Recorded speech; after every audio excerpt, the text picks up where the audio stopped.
Salve, salve, rapaz! E seja muito bem-vindo a mais uma aula do Professor Rafa. E hoje a gente vai finalmente, tchutchucos, apresentar a nossa última discussão sobre o Gregor Mendel. Mas dessa vez a gente vai conversar um pouco sobre a modernização dos pensamentos mendelianos, tá? Eu vou só te contar uma história bem rapidinha. Vou te falar que o Mendel propôs as suas ideias em 1866. Ele morre em 1884 de uma infecção urinária. E até a data da morte dele, ninguém nunca tinha dado credibilidade aos pensamentos mendelianos. Somente a partir de 1990, quase 15 anos depois da morte dele, é que alguns pesquisadores ao redor da Europa começaram a perceber que o experimento de Mendel e que as ideias mendelianas faziam todo sentido. Aí a gente entra numa fase de redescoberta do pensamento mendeliano e de lá para cá as pesquisas relacionadas ao DNA, aos cromossomos, aos genes se tornaram cada vez mais intensas. E todas as descobertas que eram feitas em relação a DNA, hereditariedade, genes e tudo mais, se encaixava perfeitamente com aquilo que o Mendel dizia. Portanto, nós vamos fazer hoje a modernização do pensamento de Mendel. Quer saber um pouco mais? Vamos nessa, rapaziada. Então é o seguinte, tchutchucos, o primeiro ponto que a gente vai pegar aqui, ó, em relação a essa modernização, é dizer, basicamente, que olha só que legal, moçada, cada característica, o Mendel dizia que cada característica era determinada por um par de fatores, né? Hoje, rapaz, a gente já sabe que esses fatores são genes, na verdade, né? Então a gente vai dizer que cada característica é determinada por um par de gene, tá? Agora, é muito importante que a gente conheça o conceito de gene, rapaz. A gente precisa lá, moçada, entender lá o conceito de gene. Então, dentro desse tópico aqui, a gente entra para conversar um pouquinho sobre o que é um gene. E, fofinhos e fofinhas, eu vou te falar o seguinte, ó, moçada, que gene é uma região do DNA. O gene é um trecho do DNA, que a partir daquele trecho se manifestam lá proteínas, né? Se manifestam lá principalmente características de alguma forma. Então, nesse caso aqui, ó, a gente vai definir gene como sendo uma região lá, moçada, do DNA que define uma determinada lá característica. Agora, importante demais que a gente tenha em mente que todos os seres humanos têm os mesmos genes. Os seres humanos são formados por 30 mil genes, todos os seres humanos apresentam esses mesmos 30 mil, mas o que nos diferencia uns dos outros são pequenas variações que esses genes apresentam.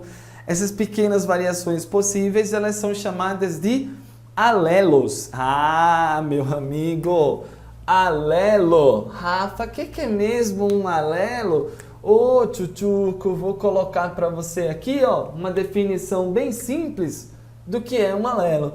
Gente, alelo são variações, na verdade são pequenas variações naturais, pequenas variações naturais de um mesmo gene. Ah, Rafa, então quer dizer que um gene pode apresentar versões diferentes? E essas versões diferentes a gente chama de alelo? A gente chama de alelo, tá? Agora, muito importante a gente dizer também que os alelos podem ser classificados, as versões do gene podem ser classificados como dominantes ou recessivas. E aí, moçada, chega junto aqui, ó, que a gente vai lembrar que existem, portanto, versões de genes, né? no caso, alelos dominantes, e que existem versões recessivas. Ô Rafa, qual que é o critério que eu uso para classificar uma versão de um gene como dominante ou recessiva? Bom, o critério é a capacidade de produzir uma proteína que tem a capacidade de reagir com outras substâncias. Essa proteína que reage com outras substâncias a gente vai chamar de proteína funcional, tá? Olha só que legal. Então, o alelo dominante é nada mais, nada menos do que uma versão, olha que legal isso aqui, ó, versão de um gene, versão de um gene que produz uma proteína, funcional. Rafa, eu sei que você acabou de falar, mas me lembra aí, o que é uma proteína funcional mesmo? Uma proteína funcional é uma proteína que participa de reações químicas. Valeu, moçada? Basicamente isso. Tá, Rafa, mas deve existir outras versões possíveis, né, para esses genes.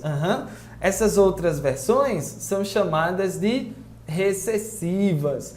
Ah, eu lembro, Rafa, que Mendel chamou de recessiva porque ela entrava em recesso, né? Era um fator que entrava em recesso, segundo Mendel. É verdade, mas hoje a gente já consegue trazer uma definição mais moderna para alelo recessivo e a gente vai mencionar que os alelos recessivos é uma versão de um gene, ó, que legal aqui, rapaziada, ó, que não produz uma proteína funcional. Ô Rafa, se a proteína não é funcional, o que ela é? É uma proteína que não reage com outras moléculas. No final das contas, é uma proteína que não participa de reação química, tá? Um outro lance muito importante dentro dessa brincadeira aqui, moçada, é a gente lembrar do conceito de genótipo. Ih, Rafa, é mesmo, ó, conceito lá de genótipo. Quando a gente fala em genótipo, a gente está se referindo à constituição alélica desse indivíduo. Então, o genótipo, ele se refere à constituição alélica daquele indivíduo. Se o indivíduo, para um determinado gene X ou Y, quais são as versões desse gene que ele apresenta? Lembrando, tchutchucos, que nós somos organismos diploides. Então, quando a gente estiver falando sobre organismos diploides, a gente está se referindo a um indivíduo que tem 2 genes de cada tipo. Então, eu tenho 2 genes A, 2 genes B, 2 genes C.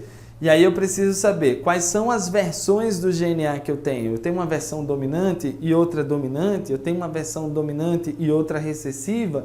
É isso que eu me pergunto em relação ao genótipo. Então, o genótipo, ele vai trazer a constituição alélica de um indivíduo. Ah, Rafa, que legal isso aí, né? Então, agora a gente vai ter alguns exemplos. Olha só que legal, fofuchos. Quando você tem 2 alelos iguais para o mesmo gene, imagina que a gente está falando sobre o gene A. Quando você tem 2 alelos iguais para o mesmo gene, a gente vai chamar esse camarada aqui de homozigoto. Ih, Rafa, de onde foi que a galera tirou essa palavra tão esquisita? Zigos significa dupla, homo significa igual. Então, homozigoto significa que eu tenho uma dupla de alelos iguais para aquele determinado gene. Essa dupla é dominante, então eu vou chamar de homozigoto dominante. Ih, Rafa, achei legal, dá mais um exemplozinho aí. Ó, se eu tiver uma dupla de alelos diferentes, um alelo dominante e um alelo recessivo. Então, esse camarada aqui apresenta um genótipo heterozigoto para o gene A. Ah, tô conseguindo entender, Rafa. Verdade. Agora, fofinhos, imagina se eu tenho duas versões recessivas para o mesmo gene A. Ah, já sei, Rafa, ele vai ter uma dupla igual, né? Então ele vai ser homozigoto, só que dessa vez homozigoto lá, recessivo na brincadeira, tá? Uma coisa que a gente teria que ter deixado claro é que as versões dominantes dos genes serão representadas por letras maiúsculas e a versão recessiva dos genes serão representadas por letras minúsculas, tá? Tá gostoso o bate-papo? Uma outra coisa que a gente vai pegar aqui, além desse lance da determinação de características, a gente lembra da separação dos genes, né, durante a formação dos gametas. A gente vai ter, moçada, a separação dos cromossomos homólogos. Ih, Rafa, é verdade, essa aula envolve muito conceito, né? Então, separação dos cromossomos homólogos durante a meiose. Rafa, me explica melhor aí essa brincadeira dessa separação dos cromossomos homólogos. Tchutchucos, tu lembra que o Mendel dizia que os fatores se segregam durante a formação dos gametas? Então, fofuchos, a separação dos fatores, no caso, a separação dos genes que estão em duplas, ocorre durante a separação dos cromossomos homólogos durante a meiose. Mais especificamente, esse processo vai acontecer numa subfase conhecida como anáfase 1, onde a gente tem, rapaz, ó, uma célula bem tranquila que apresenta um cromossomo com um gene A de versão dominante e um cromossomo que tem o gene A também, só que de versão recessiva. O que a gente está observando nessa célula é um par de cromossomos homólogos. Você vai ter aqui um par de cromossomos homólogos e, gente, cada cromossomo homólogo tem um gene A. Então, você apresenta um par de gene A. No caso, nesse par você tem uma versão dominante e uma versão recessiva. Durante a divisão celular, durante a meiose, esses cromossomos irão se separar.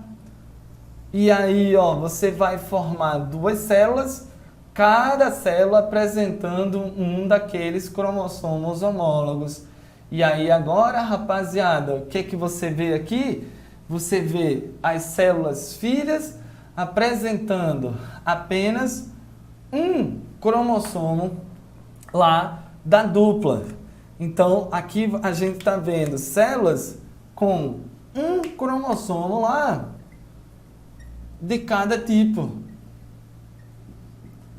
Toda vez que a gente encontra uma célula que apresenta dois cromossomos do mesmo tipo, a gente vai chamar essa célula de célula diploide. Toda vez que a célula apresenta apenas um cromossomo de cada tipo, ela será chamada de célula haploide. Então, durante a meiose, eu tenho essa separação dos cromossomos homólogos que separam os genes alelos que estavam em pares. Inclusive, moçada, quem traz essa ideia é um rapaz conhecido como Thomas Morgan, lá em 1910. Você tem um camarada conhecido como Thomas Morgan, a gente vai estudar muito sobre ele no futuro, e ele é o primeiro, moçada, a propor uma teoria, né? Propor uma ideia que é conhecida como teoria cromossômica da herança. Teoria cromossômica da herança, que diz basicamente, fofuchos, que os genes se localizam nos cromossomos. e foi a primeira vez que alguém conseguiu finalmente, né, descrever o que eram aqueles fatores que o Mendel estudava lá atrás. Então o Morgan percebe que os fatores na verdade eram genes e que esses genes eram apenas regiões dos cromossomos e que esses cromossomos eram observados se separando durante a meiose e formando células haploides no final das contas. Ai, tchutchuco!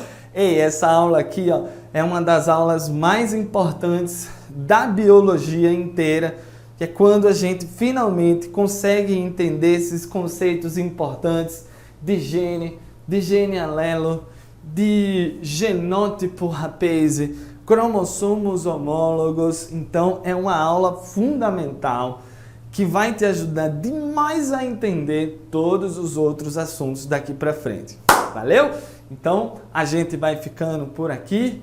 Um grande abraço e até a próxima. Falou!